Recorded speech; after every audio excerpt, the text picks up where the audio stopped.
Bonsoir tout le monde, merci d'être là pour recevoir Christian Vincent pour son livre SOS Glacier, comprendre et prévenir les menaces glaciaires, et qui sort aujourd'hui, donc ça c'est quand même chouette en avant-première de l'avoir ce soir. Merci d'être avec nous et peut-être vous présenter, dire quelques mots parce que on vous reçoit en tant qu'auteur, mais vous n'êtes pas qu'un auteur, vous êtes un glaciologue. Oui, c'est ça. Moi, j'ai travaillé longtemps parce que je suis jeune retraité, donc plus en activité. Et j'ai travaillé pendant une quarantaine d'années anciennement le laboratoire de glaciologie de Grenoble. Maintenant, ça s'appelle l'Institut des géosciences de l'environnement. C'est un laboratoire qui est situé sur le campus de Saint-Martin-d'Hères. Donc j'ai travaillé sur les glaciers. Pour mesurer les glaciers en lien avec le réchauffement climatique. Donc beaucoup de ces glaciers sont mesurés ici, dans le massif du Mont-Blanc. Et puis sur les 20 dernières années, je me suis un peu plus spécialisé sur les risques d'origine glaciaire. Donc c'est l'objet de ce livre. Donc avec mes collègues, Olivier Gagliardini et Emmanuel Thibert, qui vont peut-être arriver. Donc en trio, on a travaillé sur les risques d'origine glaciaire, c'est-à-dire qu'on a fait des expertises scientifiques sur les risques lorsqu'il y avait des menaces. Alors typiquement, si vous êtes du coin, vous connaissez la poche d'eau de Tétrousse à Saint-Gervais. Donc c'est nous qui avions déclenché l'alerte, alerté les autorités publiques, pour dire qu'il y avait une menace. Et à l'époque, il y avait à peu près, on avait estimé qu'il y avait quand même 3000 personnes qui étaient menacées par cette poche d'eau si elle se vidangeait brutalement. Plus récemment, il y a eu l'affaire du lac des Bossons. Donc entre 2021 et 2023, on a donné l'alerte en 2021. Donc là, ça n'a pas donné lieu à une situation de crise parce que ça a été pris suffisamment à l'avance, préventivement. Et puis dans d'autres, on a eu à peu près, sur les 30-40 dernières années, il y a eu à peu près une dizaine de situations de risque glaciaire en France. Je ne parle pas de la Suisse, il y en a eu pas mal en Suisse. Et c'est 4 sur 10, donc presque la moitié, ont donné lieu à des crises en fait, des situations de crise. C'est-à-dire, ce que j'appelle les situations de crise, c'est qu'il a fallu intervenir d'urgence, même en extrême urgence. Donc une fois qu'on a alerté les autorités publiques, il a fallu faire des travaux très très rapidement. Bon, ça a été le cas de Tétrousse, ça a été le cas de Rochemelon, etc. Mais je ne vais peut-être pas on va quand même, tout dire maintenant. Non, on ne va pas tout dire, mais c'est vrai que dans le prologue, c'est ce que vous dites. Les catastrophes de la Bérarde en France et de Blatten en Suisse nous ont montré à quel point les dégâts engendrés par les glaciers peuvent être gigantesques. À moins d'une année d'intervalle, 2 villages des Alpes sont quasiment rayés de la carte. Certes, nous entendons parler parfois de catastrophes glaciaires lointaines, en Himalaya, au Caucase ou au Tibet, à travers quelques lignes que nous scrollons en général distraitement sur notre téléphone ou écoutons à la radio le matin entre 2 cafés. Mais 2 catastrophes à notre porte dans les Alpes, dans un laps de temps aussi court, retiennent forcément notre attention, même si elles restent minuscules à comparer de celles du Caucase ou de l'Inde. On peut continuer quand même. La catastrophe de la Bérarde le 21 juin 2024 est due à une conjonction de facteurs dont la rupture d'un lac glaciaire, les autres facteurs étant météorologiques et nivologiques. La catastrophe n'a fait aucune victime, mais les dégâts matériels sont très lourds. Et la question de l'habitabilité est directement posée. Peut-on et doit-on reconstruire dans cette vallée ? Nous, les experts, sommes les premiers sollicités. Quelles sont les probabilités d'occurrence d'un tel événement ? Peut-on le prévenir ? Et d'ailleurs, pourquoi les scientifiques et les services de l'État n'ont-ils pas su anticiper ? À la suite de la catastrophe de la Bérarde, et encore aujourd'hui, de nombreuses interrogations et soupçons ont traversé les esprits. N'y aurait-il pas eu des négligences des scientifiques et des services de l'État ? J'y reviendrai en détail au chapitre 11. La catastrophe de Blatten en mai 2025, elle était anticipée. Les géologues et glaciologues suisses avaient depuis plusieurs mois prévenu les autorités d'un risque d'écroulement. L'effondrement du glacier et des roches n'a pas fait de victime, sauf une personne disparue. Le village avait été évacué 10 jours auparavant. Les causes de la catastrophe sont totalement différentes de celles de la Bérarde. C'est un glacier situé à 1000 mètres au-dessus du village de Blatten qui s'est détaché suite à la pression exercée à sa surface par des écroulements rocheux successifs. Là aussi, les dégâts matériels sont immenses. Le village a été totalement englouti. Ici, les habitants sont totalement abasourdis car ils ont tout perdu.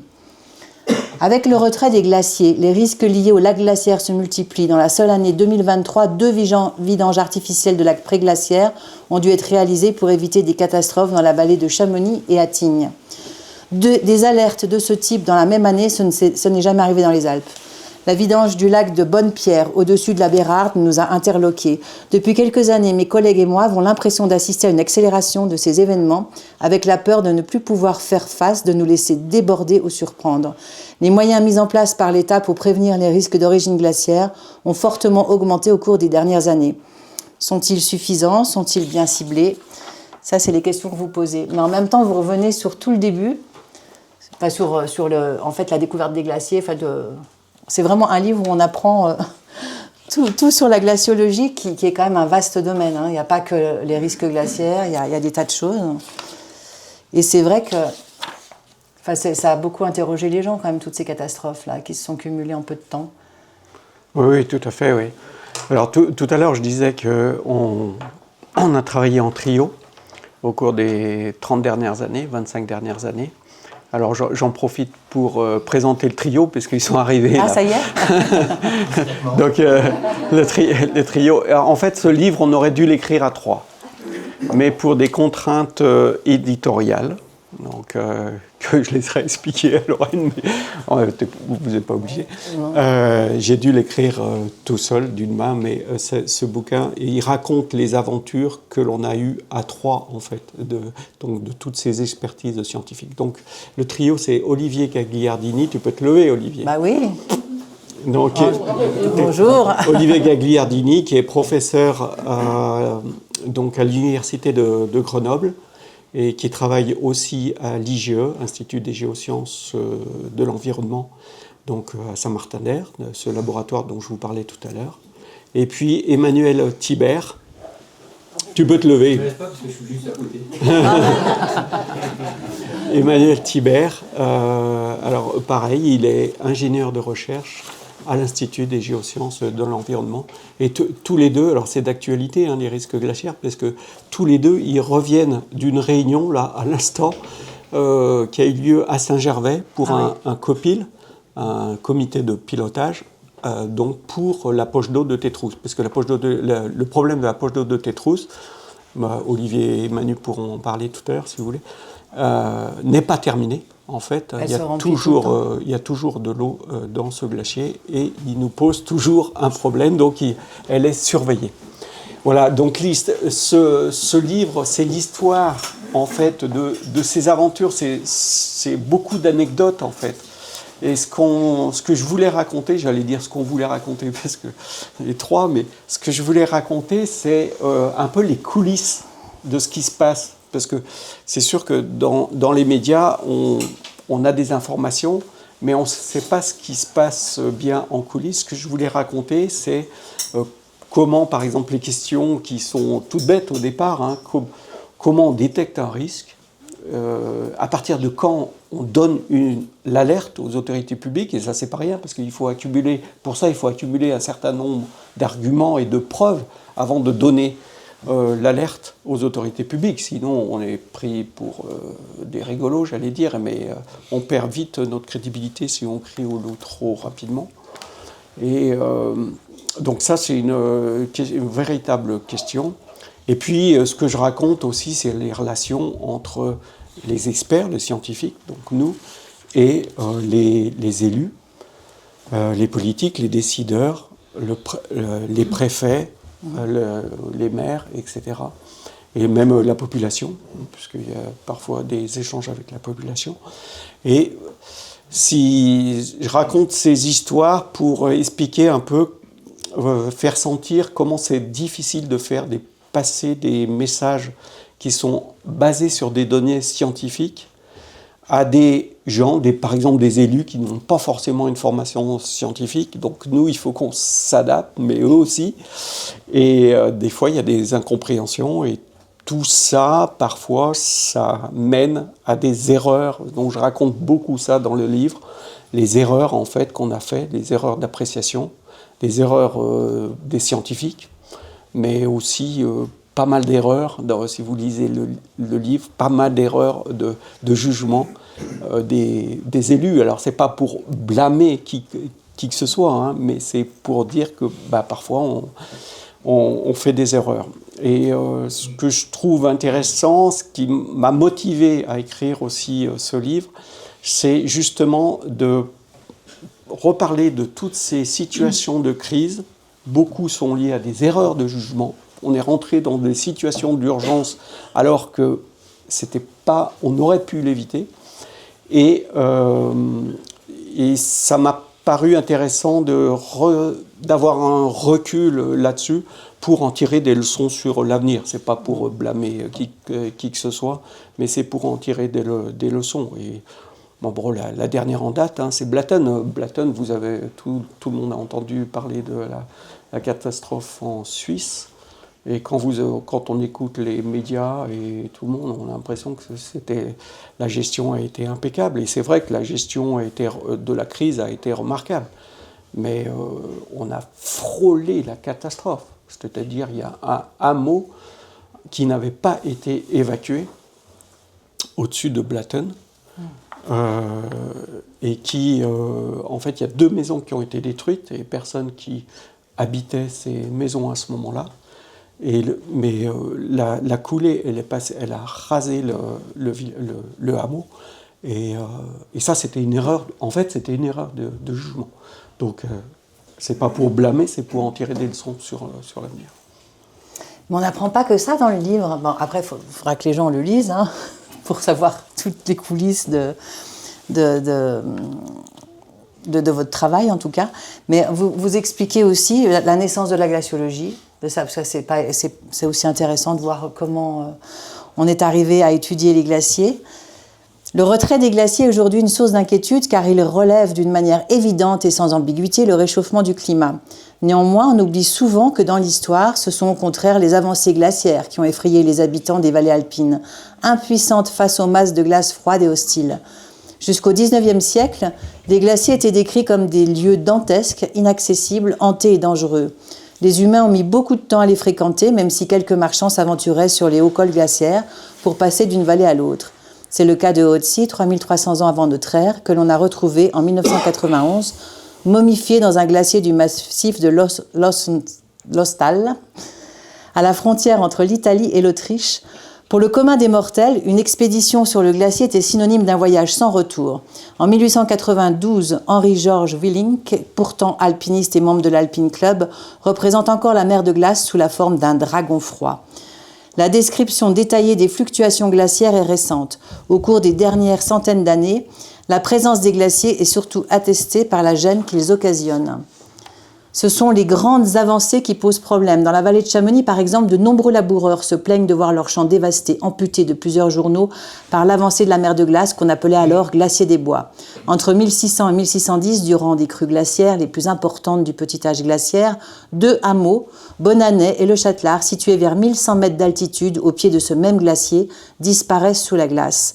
À la même époque, le hameau de la Rosière, plus haut dans la vallée, partiellement ruiné par le glacier d'Argentière. Ces pertes de surface exploitées sont avérées par la baisse des dîmes prélevées. Après quelques années de répit, les glaciers font une nouvelle crue. En 1644, la poussée du glacier des Bois fait craindre une obstruction de la vallée de l'Arve jusqu'à l'amont de Chamonix. Les paroissiens paniquent et sollicitent l'aide de l'évêque qui conduit une procession de 300 personnes environ pour exorciser le glacier des Bois d'Argentière et du Tour. La bénédiction s'avère efficace car les glaciers reculent dès les années suivantes. Mais en fait, ce qu'on voit, c'est qu'il y a toujours eu des risques glaciaires. C'est pas nouveau. Non, c'est pas nouveau. Et les glaciers, ils posent des problèmes quand ils reculent, quand ils diminuent, parce que, notamment lié à la formation de lacs glaciaires. Quand un glacier recule, bien souvent, il laisse au front du glacier une dépression dans laquelle s'accumule de l'eau. Et suivant l'état, la topographie, ça peut constituer une menace. Mais les glaciers aussi, ils posaient des problèmes. Ils ont beaucoup posé de problèmes quand ils avançaient, notamment au petit âge de glace. Donc il y a un peu plus de 150 ans. Le petit âge de glace, c'est une période entre la fin du XIVe siècle et 1850 à peu près, donc où il faisait plus froid qu'à l'heure actuelle. Et les glaciers étaient bien en avance. Les glaciers, la mer de glace arrivait au fond de la vallée. Argentière aussi. Et là, ça posait des problèmes parce que, donc, comme je l'explique dans le livre, eh bien, ça venait manger les terrains agricoles et évidemment, et parfois même les villages.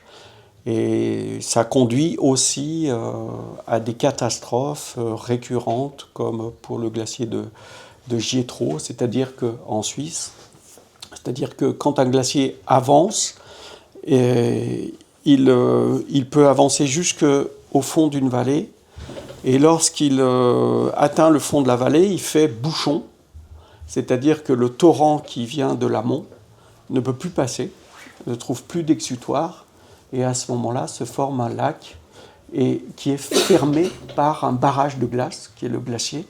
Et ce barrage de glace, évidemment, ça constitue un barrage qui est très instable et qui est fragile. Et au bout d'un moment, ça lâche. Donc il y a eu des catastrophes comme ça, plusieurs catastrophes dans les Alpes françaises au cours du petit âge de glace. Donc pour dire que oui, les glaciers présentent des risques aussi quand ils avancent et qu'ils sont en bonne santé. Mais la glaciologie, ça reste quand même une science nouvelle. Les glaciers commencent à être réellement mesurés dans les Alpes vers le milieu du 19e siècle. James David Forbes, physicien écossais, entreprend des mesures sur la mer de glace et décrit son mouvement vers 1845. On lui doit le nom des bandes de Forbes, de la mer de glace, ces fameuses bandes claires et sombres en forme d'ogive que l'on distingue très bien depuis les sommets adjacents ou sur les images satellitaires. D'autres scientifiques naturalistes de la même époque scrutent les glaciers et cherchent à comprendre comment ils évoluent dans le temps. Ils découvrent alors très loin des glaciers des blocs de granit dits erratiques, isolés dans des milieux géologiques sédimentaires. Au XIXe siècle, ces scientifiques étaient des érudits à la fois géologues, botanistes, glaciologues, naturalistes. En France, Joseph Vallot, qui s'intéressait essentiellement à la botanique et à la géologie, se passionne soudainement pour les glaciers et s'installe à Chamonix vers 1887. Il entreprend de nombreuses observations sur les glaciers du massif du Mont-Blanc. Il construit en 1890 le fameux Observatoire Vallot, situé à 4300 mètres au pied de l'arête des Bosses, tout près du Mont-Blanc. Le mouvement des glaciers l'intrigue, tout est à découvrir. En 1891, il met en place des observations systématiques sur la langue de la mer de glace pour comprendre les variations d'épaisseur et de vitesse de ce glacier. Ces données qui couvrent la fin du 19e siècle seront une mine d'or pour les futurs théoriciens. Et des universitaires emboîtent le pas de Joseph Vallot, l'étude des glaciers s'étend peu à peu, en Suisse, en Italie, en Autriche. Le mouvement est similaire et presque synchrone. Jusqu'au XIXe siècle, les glaciers constituaient principalement un sujet de curiosité pour ces savants autodidactes comme Vallot et quelques scientifiques du monde académique. En 1892, la catastrophe du glacier de Tétrousse et ses 175 victimes suscite soudainement un vif intérêt pour la glaciologie. On peut peut-être rappeler la catastrophe de... Oui, ouais. La catastrophe de Tétrousse, peut-être que certains d'entre vous connaissent, ou beaucoup d'entre vous connaissent. Donc, Tétrousse, c'est un glacier qui est un petit glacier, et à l'époque, c'était un petit glacier en 1892, qui est situé sur la voie normale du Mont Blanc. Donc, quand on fait la voie normale du Mont Blanc, on passe sur le glacier de Tétrousse, et puis on va dormir... Peut-être des photos, vous n'avez pas des noms? Je ne sais pas comment on a le... Oui, tu as raison. Tout à fait.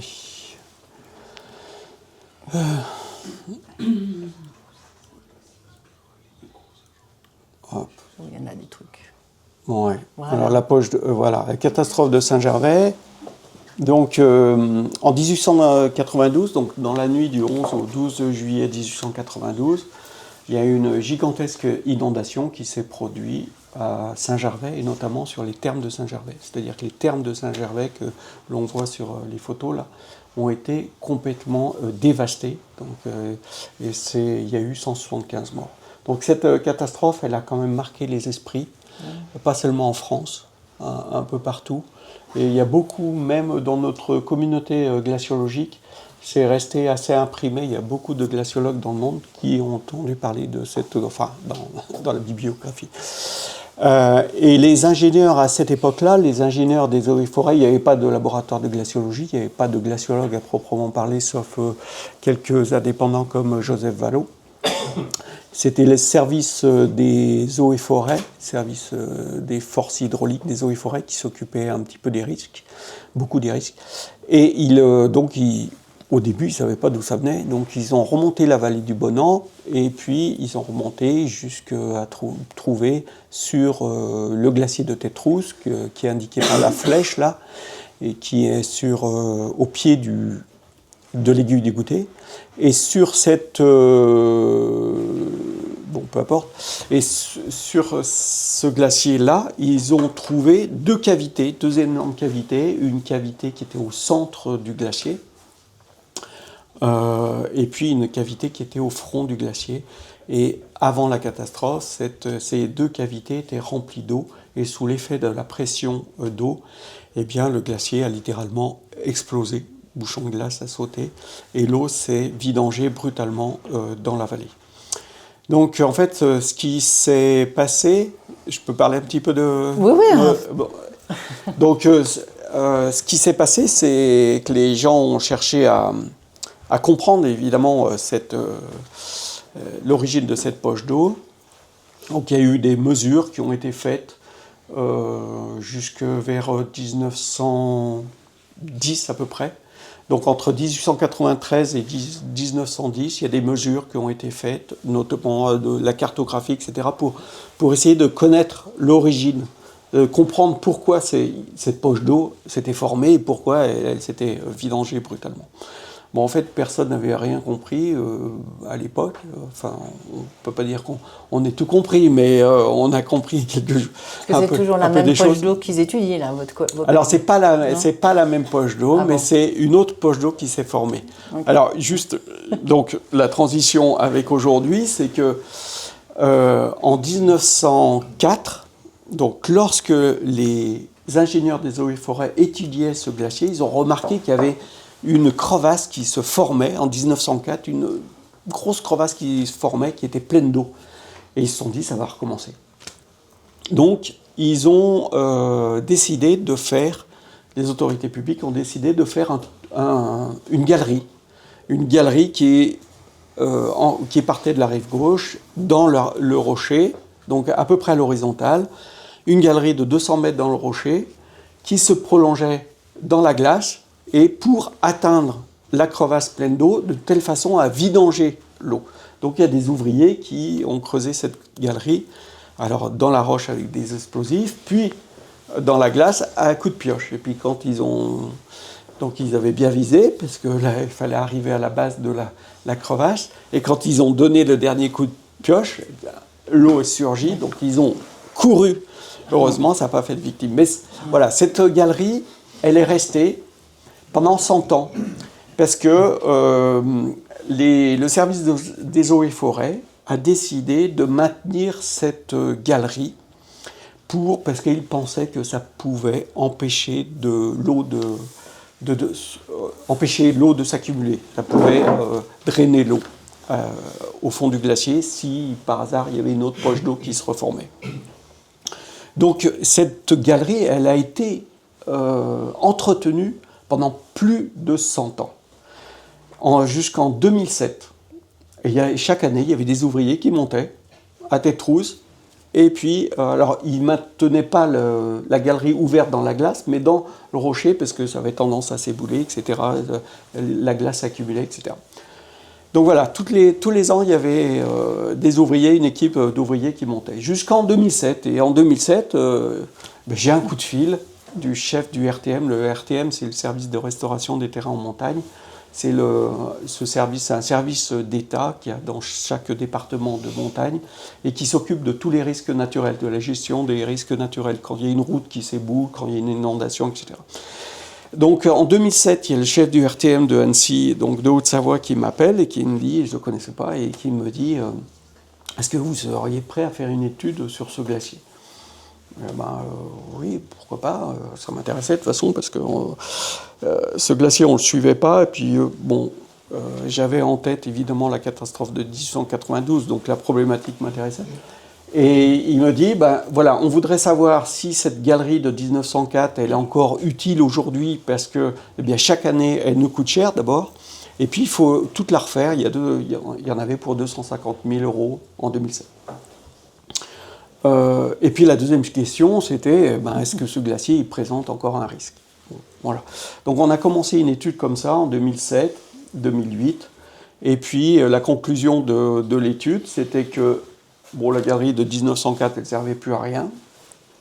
En revanche, on avait trouvé, avec nos mesures radar, que l'on voit ici, des mesures sur le terrain, des mesures radar, on avait trouvé... Alors, des mesures radar, ça consiste à envoyer des ondes, un petit peu technique en fait, des ondes électromagnétiques dans la glace, et ces ondes, elles sont réfléchies par le socle rocheux, elles sont renvoyées à la surface, et on mesure le temps d'aller-retour de l'onde, c'est pour déterminer l'épaisseur. Donc ça, c'est des mesures classiques que l'on fait sur le glacier, on voulait connaître l'épaisseur, donc on avait fait des mesures radar. Mais surprise, on voit, alors ça donne ça, c'est une image radar. Donc ce que vous voyez là, c'est la surface du glacier. C'est un peu comme une échographie, si vous voulez. La surface du glacier, ça c'est le socle rocheux. Donc vous voyez qu'il y a des réflexions, tous les points représentent des réflexions radar. Donc ça veut dire que l'onde radar, elle se réfléchit là sur tous ces objets-là. Donc on voit assez bien le lit rocheux. Et puis là, on a une zone, voilà ce qu'on voyait, hein, c'était l'image brute ça. Voilà ce qu'on voyait, et ça on ne savait pas ce que c'était. On disait, mais est-ce que c'est des rochers, ou des débris rocheux, ou est-ce que ça pourrait être de l'eau? Pourquoi pas? On en était là, donc ce qu'on avait appelé une zone d'anomalie dans le glacier. Donc on était en 2008 et donc c'était la deuxième conclusion de l'étude, deuxième conclusion qui était complètement inattendue, c'est que on a une zone d'anomalie dans le glacier, on ne sait pas si c'est de l'eau, il faut aller faire des forages. Donc on proposait d'aller faire des forages ici. Donc le chef du RTM de Haute-Savoie me dit, Christian, il faut que tu ailles présenter ça à Saint-Gervais, au conseil municipal. Donc en août 2008, je vais au conseil municipal, je présente ça à monsieur le maire et quelques conseillers municipaux. Et donc je raconte ça dans le livre, parce que ça fait partie des anecdotes qui sont un peu rigolotes. Et donc je dis, la galerie de 1904, elle sert à rien, ce qui n'a pas fait plaisir au maire, parce que du coup, ça transférait la responsabilité, en fait, tant qu'il y avait cette galerie de 1904 qui était maintenue par les eaux et forêts et par le RTM, ça voulait dire que le glacier, il était surveillé. Et du coup, comme il n'y avait plus nécessité d'entretenir cette galerie, eh bien la responsabilité elle revenait à la municipalité, à la commune. Donc ça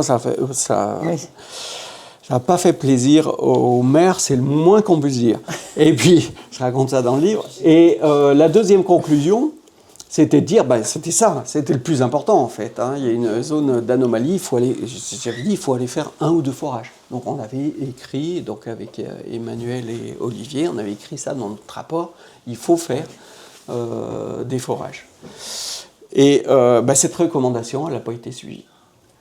Alors, est-ce que ça peut être aussi de notre faute, c'est-à-dire qu'on n'a pas été assez insistant, pas assez alarmiste, je ne sais pas. Et puis, on n'était pas sûr qu'il y ait de l'eau non plus. Hein, voilà. Et puis, il ne faut pas trop blâmer les élus, parce que c'était aussi une économie, ils cherchaient à faire des économies pour le contribuable. Donc voilà, hein, il ne faut pas non plus lancer la pierre comme ça, c'est trop facile. Et en tout cas, ça n'a pas été suivi des faits. Donc on s'est retrouvé en 2009 avec cette histoire-là qui n'était pas du tout résolue et on n'avait pas de financement pour faire des forages. Et là, on a décidé, donc avec mes collègues et puis d'autres collègues, on a eu l'opportunité de faire des nouvelles mesures géophysiques, un peu plus sophistiquées, où on a pu prouver qui avait ou quasiment prouvé qu'il y avait de l'eau dans le glacier. Et à ce moment-là, donc nouvelle interaction avec le maire et le préfet. Donc là, on est allé taper à la porte du préfet, ça a été plus efficace. Et on a recommandé des forages qui ont été financés donc en juillet, donc c'était en juillet 2010, donc presque 2 ans après, hein, qui ont révélé que ça, c'était une poche d'eau. Donc il y avait une poche d'eau qui était assez conséquente, à peu près 60 000 m3. En 1892, il y avait 100 000 m3, donc 60 000 m3, et qui était même sous pression, parce que quand on faisait des forages, il y a à peu près 70 mètres d'épaisseur. Quand on faisait des forages, l'eau jaillissait en surface, ça faisait un petit geyser. Donc ça voulait dire que la poche d'eau elle était sous pression. Donc il fallait vraiment agir très rapidement. Donc là, on est rentré dans une situation de crise, avec des réunions de crise, avec le préfet, le maire et les services du RTM, le service de sécurité dans le département, pour décider extrêmement rapidement. En fait, ça a été... Une fois qu'on a rendu le rapport, ça va très très vite, et on a la chance en France, hein, on ne s'en rend pas compte, mais on a la chance d'avoir des services d'État qui fonctionnent extrêmement bien, des services de préfecture qui fonctionnent très bien, parce que quand j'ai envoyé le rapport, ça devait être le 8 juillet ou le 10 juillet, et le lendemain, on a été convoqué avec l'un de mes collègues à la préfecture, avec le préfet, une vingtaine de personnes autour de la table, donc le SDIS, enfin toute la gendarmerie, etc. Et la décision, elle a été prise le soir même pour dire on fait des travaux, on lance les travaux. Alors voilà, je suis un peu long là. Non mais c'est bon, c'est intéressant d'apprendre des tas de choses. Alors nous, on va se rapprocher de nous. Il y a un autre glacier. L'histoire du lac des Bossons dans le massif du Mont Blanc a commencé par un appel téléphonique d'Antoine Chandelier vers la fin du mois de septembre 2020. Ce journaliste au Dauphiné libéré m'appelle régulièrement pour prendre des nouvelles des glaciers et avoir des informations sur les risques en cours ou à venir. Ce jour-là, c'est lui qui m'alerte. As-tu remarqué ce lac qui s'est formé près du front du glacier des Bossons, sur sa rive gauche? Penses-tu qu'il pourrait présenter une menace pour la vallée de Chamonix? Je tombe des nues, je n'ai rien remarqué. Lors de mes passages dans le coin, s'il y a un lac, il n'est pas visible non plus depuis la vallée. Il faut dire que nous sortons à peine de la période du Covid. Et j'ai peu survolé le massif cet été 2020. En effet, les autorisations pour réaliser des campagnes de terrain étaient réduites au strict minimum. Seules les observations effectuées dans le cadre de notre observatoire des glaciers bénéficiaient de dérogations du ministère de l'Intérieur. Ce fut d'ailleurs une chance pour nos longues séries d'observations en France, car nombre de pays dans le monde ont des données glaciologiques manquantes en 2020. Antoine Chandelier s'intéresse à nos études depuis longtemps, il connaît bien le sujet, je prends la nouvelle au sérieux.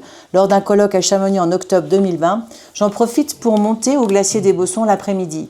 Le site est d'accès facile à partir de la route du tunnel du Mont Blanc, en 1 heure de marche dans une forêt agréable. Le glacier des Bossons est l'un des plus majestueux de la vallée et c'est lui qui descend le plus bas en altitude. Il prend sa source au sommet du Mont Blanc et parcourt 7 km sur des pentes très raides avant d'atteindre la vallée vers 1650 mètres d'altitude. La rapidité de son écoulement jusqu'à 600 mètres par an lui donne cette surface très chaotique qui le caractérise. Je connais bien cette langue des Bossons car je mesure ses fluctuations de longueur depuis plus de 30 ans. À partir de moyens topographiques, ce glacier a reculé de près de 1,2 km au cours des 40 dernières années.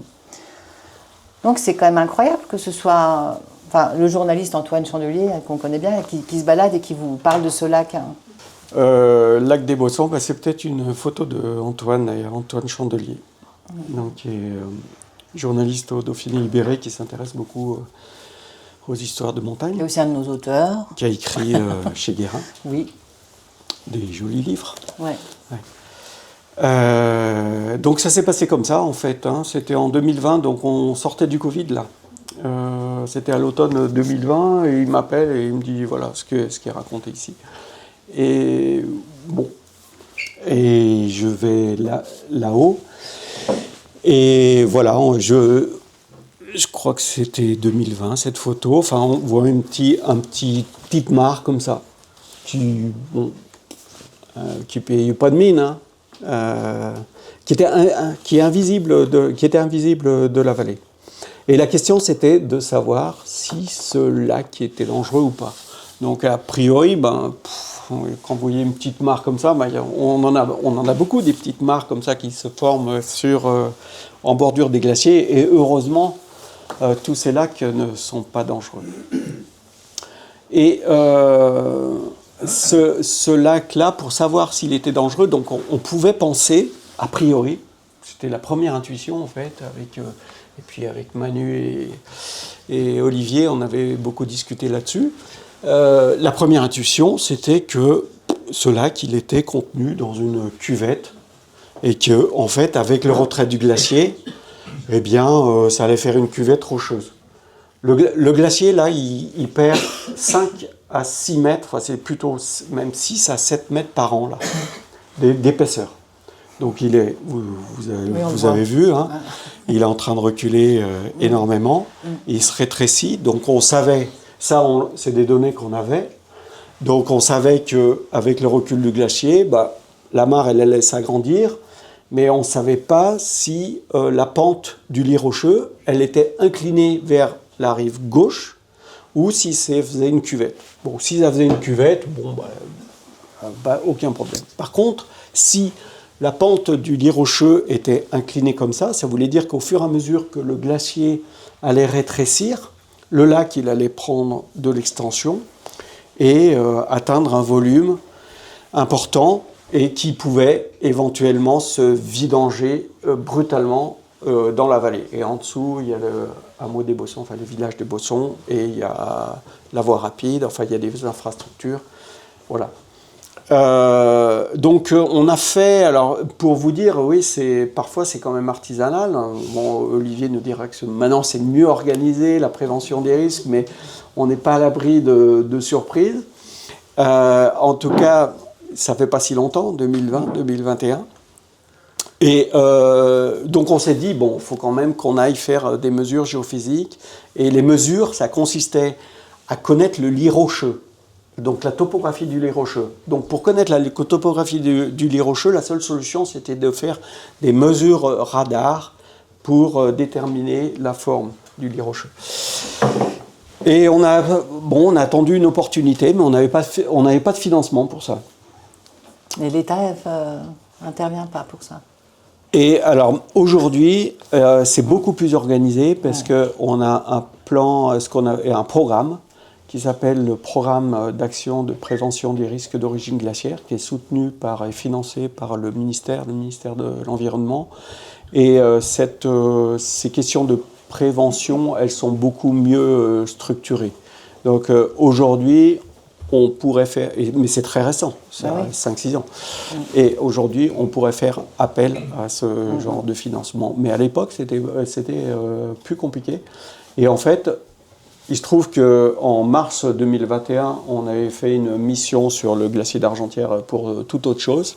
La mission, elle s'était terminée plus tôt que alors ça c'est inhabituel, mais tout s'était bien passé. On avait une journée en plus et j'ai proposé à mes collègues de rester à Chamonix pour aller faire les mesures sur le glacier des Bossons. Ce qu'on a fait, donc on a fait les mesures radar et on s'est aperçu que évidemment la topographie elle était défavorable, c'est-à-dire qu'au fur et à mesure que le glacier allait rétrécir, le lac allait grossir.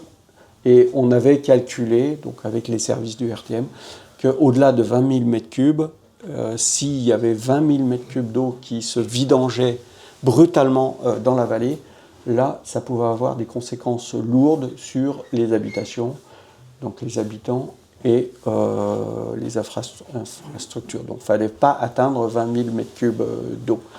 Donc voilà, d'où une première alerte aux autorités publiques, la Comcom notamment. Et là, il y a des travaux qui ont commencé à être... d'abord des observations, des mesures pour suivre ce lac, puis des premiers travaux en 2022, parce qu'ensuite, il y a eu l'année 2022, où vous vous souvenez peut-être l'année 2022, c'est un été caniculaire, des canicules rapprochées, et qui ont fait que le glacier, en fait, a beaucoup plus fondu que d'habitude. Et donc il a fallu intervenir une première fois en 2022, puis ce lac a été totalement vidangé en 2023 en incisant Alors attendez, ça c'est une mesure radar qu'on a fait. Voilà, ce qui a été fait, c'est une incision dans le glacier avec des pelles araignées pour vidanger le lac. La question c'était, quand on vidange le lac et que l'eau passe à travers ce chenal glaciaire, la question c'est qu'est-ce que ça va donner? Alors c'est des processus qui sont mal connus. Le spécialiste de ça, c'est Olivier Gagliardini. Donc, il avait fait des calculs, Olivier, pour conclure que, en principe, il n'y aurait pas de vidange brutal. Voilà comment ça a été incisé. Donc, l'eau, elle est passée dans le chenal. Ça a permis de vidanger le lac. Bon, là, c'est autre chose. Voilà comment l'affaire a été résolue. Alors là, on n'est pas rentré dans une situation de crise parce que l'alerte, elle avait été donnée préventivement, donc bien en amont. Et puis, il faut dire que, bon, c'est pas pour passer de la pommade aux élus à Chamonix, mais il y a eu une réaction très, très vive, en fait, de la municipalité à Chamonix. On va rester à Chamonix.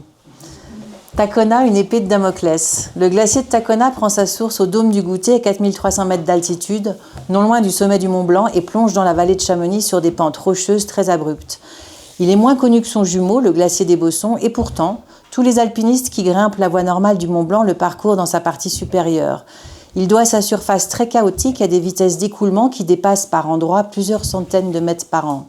Bien visible de la vallée de Chamonix, il surplombe le hameau de Tacona. En son milieu, vers 3400 mètres d'altitude, la pente du socle rocheux est telle que sous l'effet de la gravité, il se casse littéralement.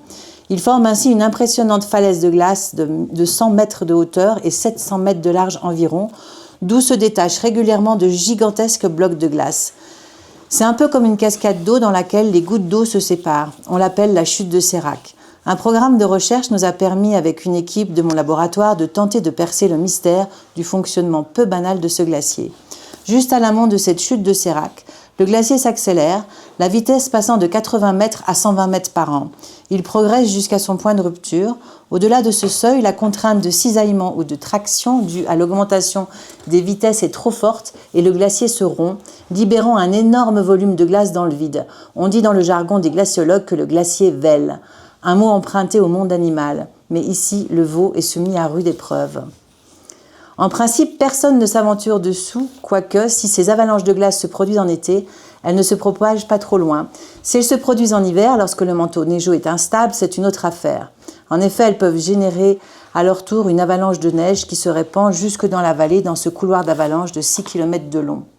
Au cours de la première décennie 2000, le glacier nous inquiète. Nous comprenons qu'il se réchauffe dangereusement. Voilà le glacier de Tacona, qui prend sa source au dôme du Goûter, donc à le Mont Blanc, dôme du Goûter, là, et il s'écoule dans la vallée, là, et il est situé sur une pente très raide. Dans cette partie-là, c'est des pentes à 40, voire 45 degrés.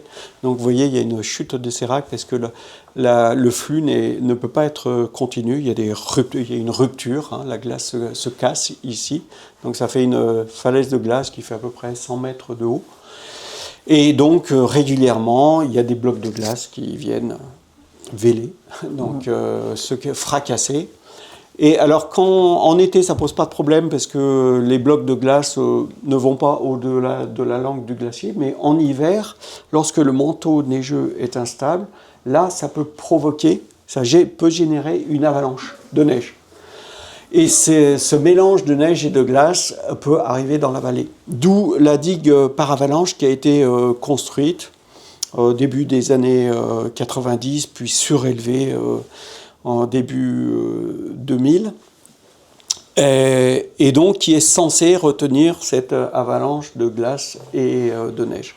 En 99, c'était 3 jours après l'avalanche de Mont-Roch, là, pour ceux qui s'en souviennent. Il y a eu une énorme avalanche là de Tacona, donc un mélange dû aux chutes de sérac. Et cette avalanche de glace, de neige et de glace, c'était principalement de la neige, mais il y a de la glace, elle est venue remplir la digue par avalanche et elle a débordé ici, sur la petite piste des Bossons. Je ne sais pas si elle est utilisée encore aujourd'hui. Non, je crois plus. Non. Hein. Non. Et en tout cas, elle est venue finir sa course là, heureusement, mais à l'époque, elle était utilisée. Et heureusement, c'était très tôt le matin, il n'y a eu aucune victime. Voilà, ça c'est le premier risque lié à Tacona, c'est ces chutes de sérac. Bon, alors là, depuis la digue par avalanche, elle a été surélevée, donc elle est censée retenir 1,6 million, 1,8 million mètres cubes de neige et de glace. Mais depuis ce moment-là, il y a une autre inquiétude, donc ce dont vous parlez, c'est le réchauffement du glacier. Ici, on est au col du Dôme, à 4300 mètres d'altitude, donc c'est là-haut. Et on fait des forages depuis 1994. C'est-à-dire qu'on fait là, c'est un forage. Et on fait des forages, on fait des trous jusqu'à 130 mètres de profondeur, c'est l'épaisseur de glace. Et dans ces forages, donc ces forages initialement, ils sont faits pour des mesures, ce qu'on appelle des mesures géochimiques. Donc récupérer les carottes de glace, c'est un peu ce qu'on fait en Antarctique ou au Groenland. On récupère des carottes de glace, on les analyse. Les carottes de glace, elles nous permettent de remonter dans le temps, dans le passé. Donc plus on va en profondeur, plus la neige, la glace est vieille. Et voilà, et ça nous permet d'analyser, enfin c'est nos collègues chimistes qui font ça, ça nous permet de reconstituer à la fois la composition de l'air, de l'atmosphère dans le passé, donc reconstituer la pollution, hein, tout simplement. Et puis ça nous permet de éventuellement faire des reconstitutions climatiques aussi. Donc voilà. Dans ces forages, on avait installé des capteurs de température. Donc ces forages, ils ont été faits plusieurs fois dans le temps, jusqu'en 2000. Le dernier forage, c'était en 2023, je crois. Et 21. Hein? Ouais, mais pas jusqu'à 130 mètres. Ouais. Jusqu'au fond. Donc...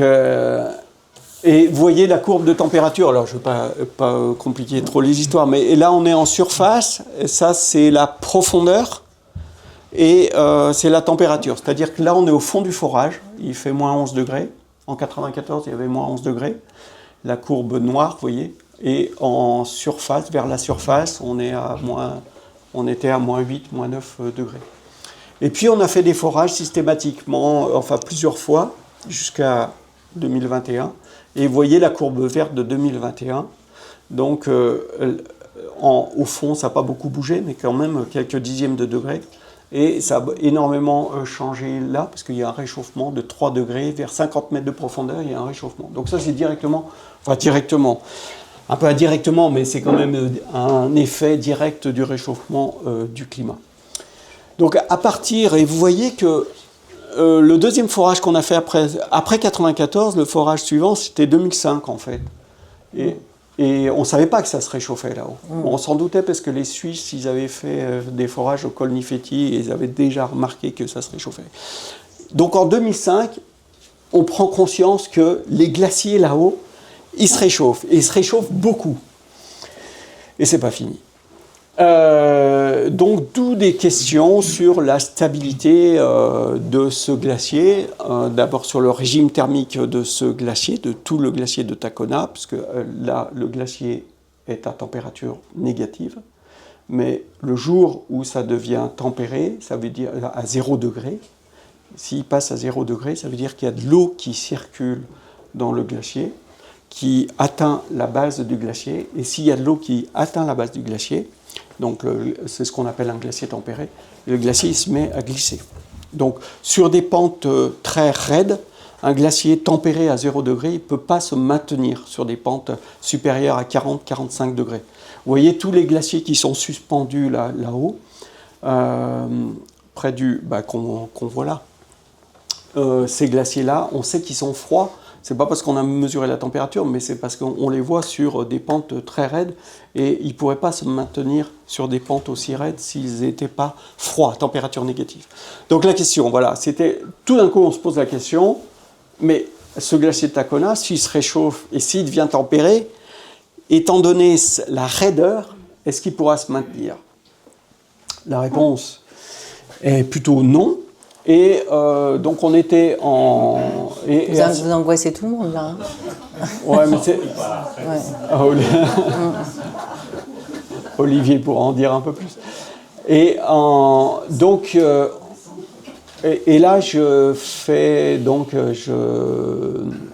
Je donne l'information à la Comcom, donc à l'époque c'était le CIVOM, peu importe.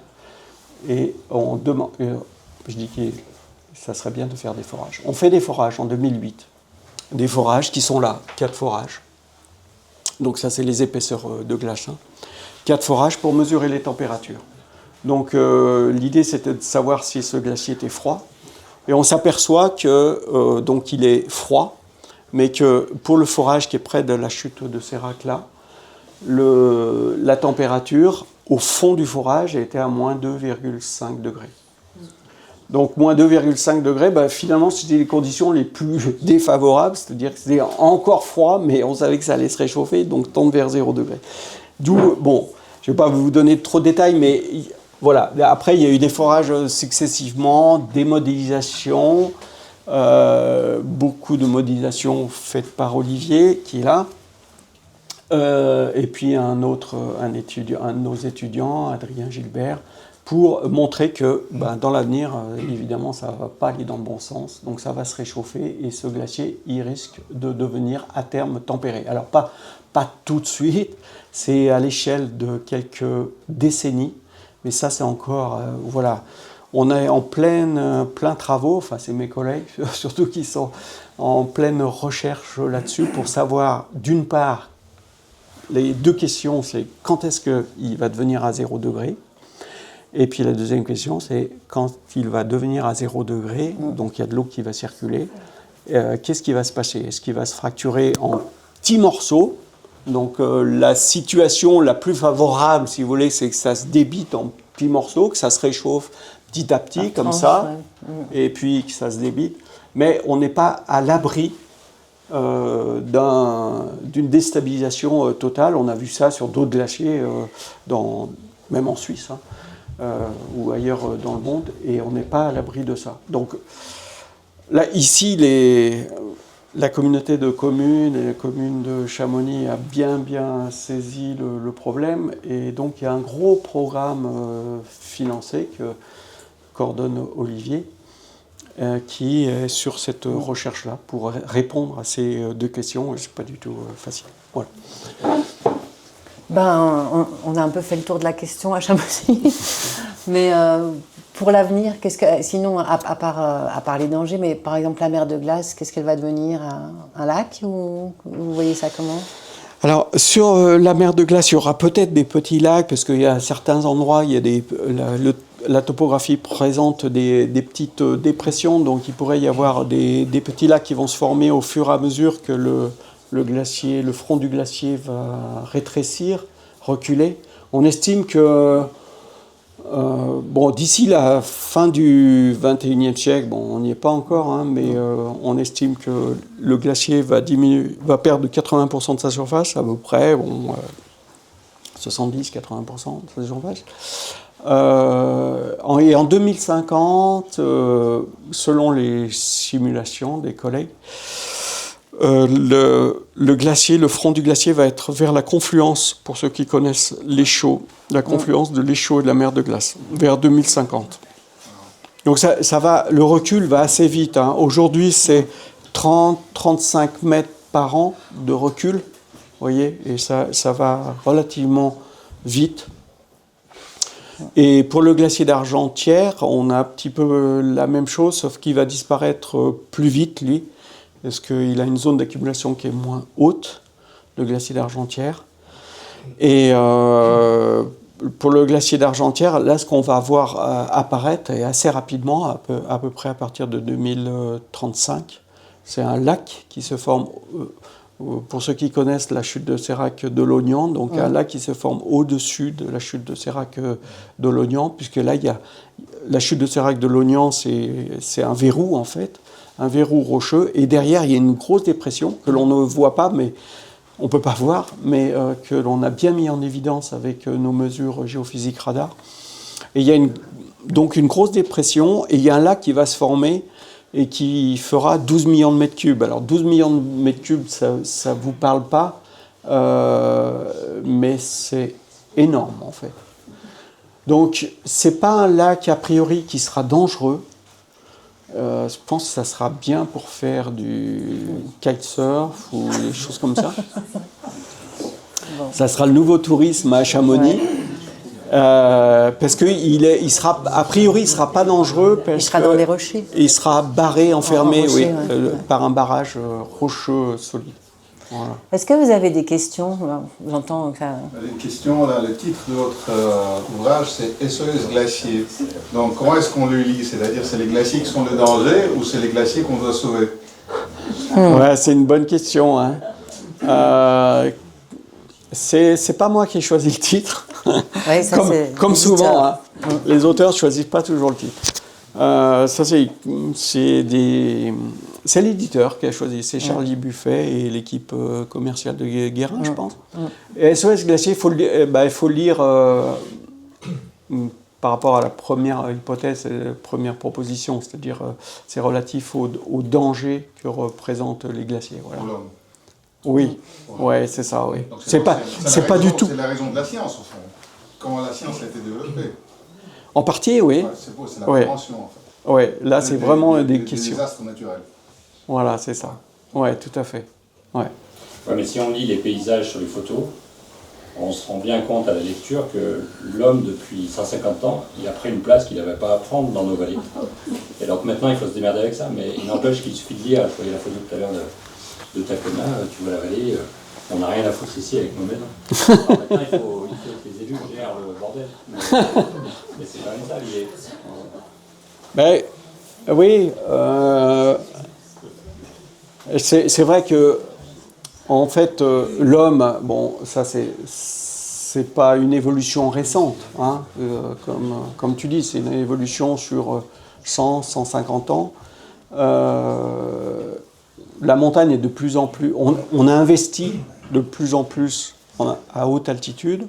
En fait, il y a des habitations de plus en plus élevées, si on peut dire. Et ça s'est urbanisé beaucoup. Alors, un exemple typique, c'est Saint-Gervais. Hein, et ça m'avait frappé, parce que quand on a fait l'étude sur Saint-Gervais, au tout début, une des questions primordiales, hein, très rapidement, une fois qu'on a mis en évidence la poche d'eau et la menace de la vidange, on s'est dit, mais qu'est-ce qu'il y a dessous et combien ça pourrait faire de victimes? Et en 1892, ça a fait 175 victimes. Et pour une dimension comparable, on avait estimé, alors c'est les services du RTM qui ont fait ça principalement, que ça pourrait faire 3000 victimes. Donc ça, c'est bien lié à l'urbanisation. Ouais. Donc c'est pas la catastrophe, même s'il y a eu une catastrophe en 1892, ça n'a pas permis de limiter l'urbanisation. Alors c'est vrai que les catastrophes naturelles qui ont une fréquence qui est supérieure à 100 ans, c'est en général, enfin, Emmanuel, tu me corrigeras, mais je crois qu'elles ne sont pas prises en compte, ces catastrophes-là, dans les plans d'urbanisation. Comment vous choisissez le fait de cibler l'étude sur plusieurs années sur tel glacier, puis c'est seulement par rapport à l'aléa et au risque potentiel humain, ou est-ce que vous pouvez juste dire on ne peut pas tous les faire? Oui, ça c'est sûr qu'on peut. C'est complètement juste, et votre question elle est très pertinente. C'est complètement juste, on ne peut pas tout étudier. Ça c'est clair. Alors le premier critère, en tout cas c'est ce qu'on regarde avec Olivier et Emmanuel, le premier critère, c'est la vulnérabilité. S'il y a une vallée où il n'y a rien en dessous, on va pas faire des études. Typiquement, vous voyez, dans le massif du Mont Blanc, on a des séracs qui tombent régulièrement, mais ça concerne le domaine des alpinistes. Mais la question que vous posez, elle est extrêmement vaste, parce que ça pose la question de quel territoire on protège. Hein, et ça, c'est compliqué, parce que est-ce qu'on protège, bon, alors, les vallées, les populations, les habitations permanentes, les infrastructures, ça paraît évident qu'on protège ça, que les autorités publiques prennent soin de leurs citoyens. Mais jusqu'où on va en altitude? Et par exemple, l'accès des refuges.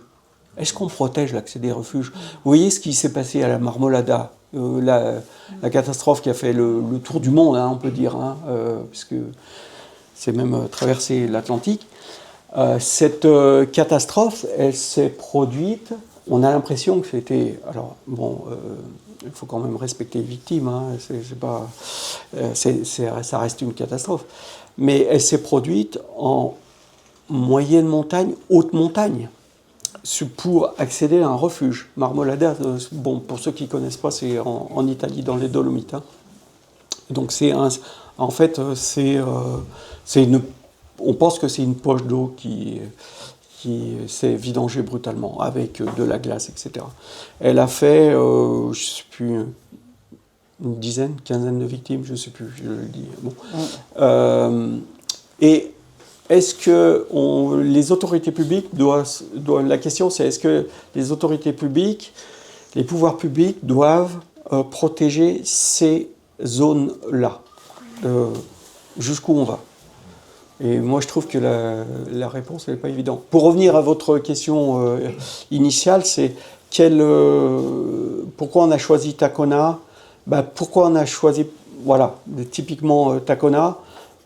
C'est parce que dans le massif du Mont Blanc, on a vu que ça se réchauffait à très haute altitude. On a vu que ce glacier, il présentait une pente très raide. On avait déjà fait des études sur les séracs de Tacona. Et tout ça nous a conduit à nous poser la question de savoir la stabilité du glacier de Tacona. Aujourd'hui, on se pose des questions sur les bossons. Puis quand je venais là, je regardais le trou au front des bossons, là, à proximité du front des bossons. Eh bien, c'est sûr que mes deux collègues qui sont là, ils se posent des questions. Enfin, Olivier peut en parler peut-être de ces questions à propos des bossons. Si on se projette encore plus loin, donc en 2100, on n'aura quasiment plus de glaciers à travers le monde. Quel est le risque lié à l'absence de glaciers, sur le cycle de l'eau notamment? Alors oui, je tempère un petit peu, parce qu'en 2100, on aura plus beaucoup de glaciers dans les Alpes. Il y a, dans le reste du monde, c'est quand même autre chose, parce qu'il y a des gros glaciers, par exemple en Alaska, qui sont beaucoup plus importants, qui risquent de perdurer plus longtemps. On l'espère en tout cas. Et donc dans les Alpes, on estime que d'ici 2100, à peu près 90% des surfaces glaciaires qui vont disparaître, voire plus. À plus brève échéance, en 2050, dans les Alpes françaises, où les glaciers sont quand même plus petits que dans les Alpes suisses, par exemple, dans les Alpes françaises, on estime que à peu près 3/4 de la surface glaciaire va disparaître d'ici 2050. Donc ça va très vite en fait. Hein. Et on le voit bien si vous vous baladez en montagne, il y a plein de glaciers qui culminent à 3004, 3005 hein, dans les Alpes françaises. Et tous ces glaciers-là, ils sont condamnés rapidement vers 2050. Alors sur les risques hydrologiques, sur l'eau, sur la quantité d'eau, donc, on va prendre le cas de Chamonix. Chamonix, il y a l'Arve qui est alimentée en partie beaucoup par les précipitations d'abord, et puis en partie par la fonte de la neige et la fonte de la glace. La fonte de la neige au printemps, et puis la fonte de la glace à partir de juillet, août, septembre. Donc, si vous voulez, le débit de l'Arve, en moyenne, c'est 10-11 mètres cubes seconde au cours de l'année. C'est ce qu'on appelle le module, c'est le débit moyen. Et en été, donc pendant la période de fonte, c'est à peu près 30 mètres cubes par seconde. Donc, beaucoup d'eau qui sont amenées par la fonte de la neige. Et puis, une fois qu'il n'y a plus beaucoup de neige, une fois que le manteau neigeux a presque disparu, eh bien, c'est la glace qui prend le relais et qui finalement contribue à amener de l'eau. Alors qu'est-ce qui va se passer dans l'avenir s'il n'y a plus de glaciers? Bon, il y aura toujours quand même de la neige en altitude. Donc au printemps, on aura encore la fonte de la neige qui va alimenter les cours d'eau. Là où ça va changer, même si le pic de débit il va être plutôt dans la saison, c'est-à-dire qu'aujourd'hui on a un pic de débit au mois de juin, donc la fonte elle commence au début mai, au mois de juin, beaucoup de fonte, donc on a un pic de débit là. Et ce que je voulais dire, c'est qu'à partir de août-septembre, il y a une grosse contribution aujourd'hui des glaciers, de la fonte des glaciers. Et quand on n'aura plus ces glaciers, il y en a, évidemment, cette contribution, ça ira de zéro. Donc ce qu'on va voir dans l'avenir, c'est que les débits, ici à Chamonix, qui est un exemple typique, les débits vont beaucoup diminuer en août et septembre par rapport à aujourd'hui. Mais ça ne veut pas dire qu'on va... À Chamonix, il y a beaucoup d'eau par les précipitations, donc on ne va pas être assoiffé à Chamonix. On ne va pas manquer d'eau tout de suite. Non, on ne va pas manquer d'eau à Chamonix, c'est pas demain la veille. Par contre, il y a d'autres régions du monde où ça... Donc dans les Alpes françaises, si vous voulez, on n'aura pas des problèmes majeurs. Ça va changer la gestion hydroélectrique, par exemple, des barrages, parce que voilà, les pics sont différents. Mais il y a des régions du monde où ça risque de poser des problèmes, notamment dans les Andes. Par exemple, on a fait une étude en Bolivie, puisqu'on travaille avec des partenaires boliviens. Et en Bolivie, La Paz c'est la capitale de la Bolivie. À La Paz, en Bolivie, il y a une période sèche très longue, entre avril et septembre. C'est-à-dire qu'il n'y a presque pas de précipitations. Et il y a à peu près le quart de l'eau qui arrive du Rio de La Paz. Donc c'est pas un torrent qui est énorme, mais ça alimente quand même La Paz. 1 million d'habitants plus 1 million en haut de l'Alto, enfin ça fait 2 millions d'habitants, qui est alimenté en eau potable par ce rio, par ce torrent. Et donc pendant la période sèche, il y a 25% de l'eau qui arrive des glaciers. Donc évidemment, quand il n'y aura plus de glaciers, vous imaginez qu'il y a 25% d'eau en moins. Et alors, il y a des années, ça va passer, puis d'autres années, ça ne va pas passer. Enfin, ils ont déjà eu des gros problèmes d'alimentation en eau potable à La Paz en 2017, par exemple. Où il y a des camions citernes qui venaient pour les alimenter. Pour les alimenter, ouais. Et vu ce qui s'était passé à la Marmolada, avec des degrés de pente qui ressemblent à ça, est-ce qu'il n'y a pas un risque à pique-niquer là? Au niveau de la stabilité du glacier des Bossons, écoute, t'as pas tort. Je vais vous raconter une anecdote que je raconte dans le livre. C'est un jour on avait un congrès en glaciologie ici à Chamonix, et puis avec un collègue suisse qui s'occupe aussi beaucoup de risques glaciaires, Martin Funk. On papotait, et puis il connaît très très bien la vallée, et il me dit, en montrant le glacier des Bossons, il me dit, tu sais, Christian, le glacier des Bossons, il me fait penser à l'Alaline. Alors l'Alaline, c'est un glacier en Suisse qui a provoqué une catastrophe en 1940, je ne sais plus combien. Bref, au moment de la construction d'un barrage, il y a eu une 40aine de morts. Donc c'est un glacier en fait qui s'est écroulé. Et enfin la langue du glacier s'est écroulée. Et c'est vrai que la configuration du glacier de l'Alaline à l'époque, elle ressemble à la configuration du glacier des Bossons aujourd'hui. Il pourra peut-être compléter. Et on se pose sérieusement la question, c'est-à-dire est-ce qu'avec le retrait du glacier, est-ce qu'une fois qu'il n'aura plus d'assises sur les rives, est-ce qu'il risquerait d'être déstabilisé? Alors, on va arrêter là on va conclure là-dessus, en espérant qu'il y ait du monde qui arrive après vous. Merci beaucoup, Christian Vincent. Merci.